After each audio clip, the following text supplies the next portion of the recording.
Welcome to the debate. Today, we are examining the optimal framework for goal setting and achievement among both new and seasoned entrepreneurs. Right. We're zeroing in on a central question here.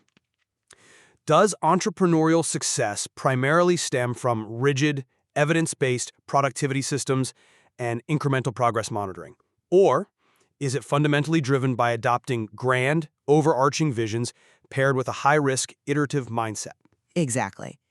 And this whole discussion emerges from an analysis of contemporary source material on productivity, success metrics, and human behavioral psychology. Yeah, and I will be taking the stance today that structured, evidence-based productivity systems and, micro habits are the essential foundation for entrepreneurial success. And I take the opposing view.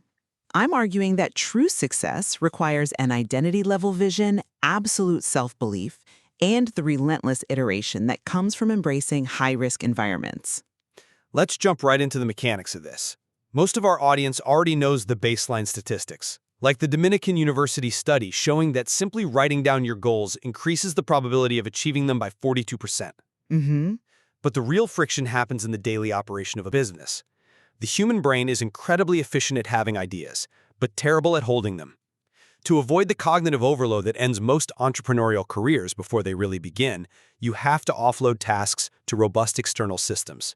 You need strict calendar management, email filters, cloud-based capturing. Without that architectural foundation, your focus fractures and a grand vision just becomes an unexecuted fantasy. I hear that, but building that architectural foundation often becomes a trap. Micromanaging tasks through endless digital systems frequently misses the entrepreneurial forest for the trees.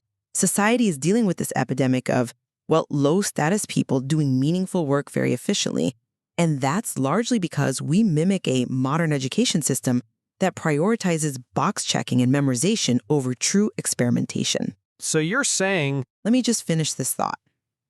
Entrepreneurs shouldn't start by optimizing their calendars. They have to define an overarching endgame first. You do this using something the material refers to as the funeral test to strip away the noise and draft an infinite goals list. Think of Arnold Schwarzenegger targeting Mr. Olympia, then acting, then the governorship.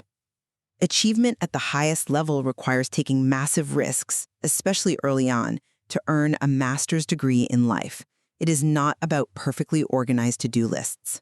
I agree that you don't want to be highly efficient at the wrong things, but a massive vision is practically useless without a minimum viable level of organization. Fair. Think about the concept of a second brain. When you're building a company, you're constantly bombarded with data, contacts, sudden fires. A second brain is just a centralized digital system for capturing and categorizing all that media so your actual brain is free to make creative connections. Vision doesn't execute a strategy. When you hit a wall, say, a massive supply chain issue, you need structured tools. The WOOP method by Gabrielle Oettingen, so wish, outcome, obstacle, plan, is highly relevant here. You don't just visualize success, you systematically map out the exact obstacles and your planned responses. Yeah, the WOOP method sounds great in a controlled environment. But when you're 18 months into a startup and running out of runway, perfectly mapping your obstacles often turns into a form of productive procrastination. It feels like work, but it's really just organizing your anxiety. Well, the material points out that roughly 85% of people hate their jobs because they lack a true end game. A massive vision is what actually fuels an entrepreneur through the inevitable pain period of a cash flow crisis. It's not the perfectly mapped Notion board that keeps you going.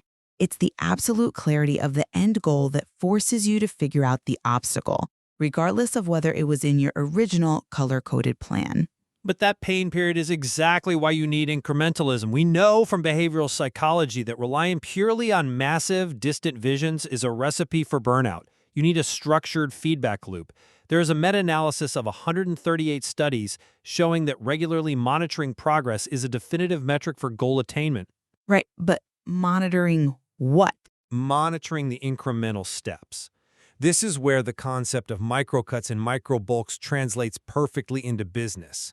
Instead of staring at a massive multi-year vision that feels impossible, you break the work down into incremental, manageable steps that trigger a biological dopamine response. You take an action, measure the progress, and see a tangible result. You have to deliberately harness the brain's reticular activating system, that neurological filter that decides what you pay attention to. By doing weekly and daily system reviews, you are actively programming that filter to spot the immediate opportunities you'd otherwise ignore while staring at the horizon.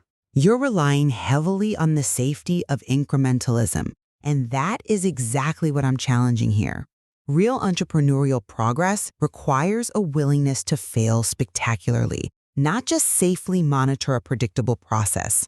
If you are only safely monitoring a flawed, incremental process, you aren't actually iterating. You're just failing slowly. I wouldn't call it failing slowly if you're hitting your micro goals. But if the underlying premise is wrong, it is. Look at John Paul DeJoria facing constant rejection selling dictionaries door to door. Think about what grit really means in this context. It's defined as failing without losing enthusiasm. Iteration isn't just checking off a micro habit. It means constantly tweaking variables in the face of absolute market-driven failure. You don't need a dopamine hit from crossing a task off a list. You need the resilience to pivot entirely when the market rejects your premise. Okay, but how do you maintain that resilience without a psychological anchor? Taking massive risks without a structured approach to your own behavior usually leads to ruin. This is where identity integration comes in, which is far more than a simple mental hack. Behavioral science shows this clearly. For example, a study demonstrated people are significantly more likely to participate in an election when asked to be a voter rather than simply to vote. It shifts the action from a standalone task to a state of being. Right, so entrepreneurs must carefully tie their structured goals to a specific identity. If you don't deeply internalize, "I am an entrepreneur," or "I am a healthy person," the first time you face serious imposter syndrome, that grand vision is not going to save you. We actually completely agree on the importance of identity, but I think you have to scale it up far beyond just calling yourself an executor. To escape the 90% who choose to be poor or passively accept society's default path, an entrepreneur has to possess absolute, almost delusional self-belief. This isn't just a psychological trick to maintain a habit. It's a protective shield against the immense friction of early-stage failure. Delusional belief. Yes, think about Kanye West's absolute belief in his own greatness from the very beginning. When the market is telling you no and your bank account is telling you no, believing something to be true makes it so because you act in accordance with that extreme belief. Adopting the mindset of a king is required to achieve the results of one. It elevates identity from a daily habit anchor to the fundamental operational reality of your business. If you don't have that delusional belief, you'll compromise your vision the second your systems tell you things are getting difficult. Let's summarize where we've landed. From my perspective, without written, systemized, and closely monitored goals, an entrepreneur's vision remains a mere fantasy, highly vulnerable to cognitive overload. Evidence-based systems and micro-habits are the necessary architecture that turns an abstract ambition into a sustainable reality. And my stance is that without a boundless, infinite goals list, high-risk iteration, and unshakable self-belief, an entrepreneur's systems will merely make them highly efficient at being average. The vision and the risk tolerance have to come first. We certainly have areas of strong convergence. We both agree that living without intent is the default state for most people, and taking objective action, moving from the bottom 90% into the 1% who actually iterate and execute, is non-negotiable. Absolutely. We're also completely aligned on the idea that tying daily actions to a core identity is essential for surviving the friction of the entrepreneurial journey. Yes, and when you look at the complexities of the material, it becomes clear that the most effective entrepreneurs likely require both: the architectural discipline of evidence-based systems to manage the chaos, and the relentless, boundary-pushing ambition of a visionary to actually build something of magnitude. There's definitely far more to explore in this source material, particularly regarding the specific mechanics of building out a second brain and the deeper psychological nuances of how we handle iterative risk-taking. We will leave the listener to determine how best to structure their own approach to goal setting. Thank you for joining us.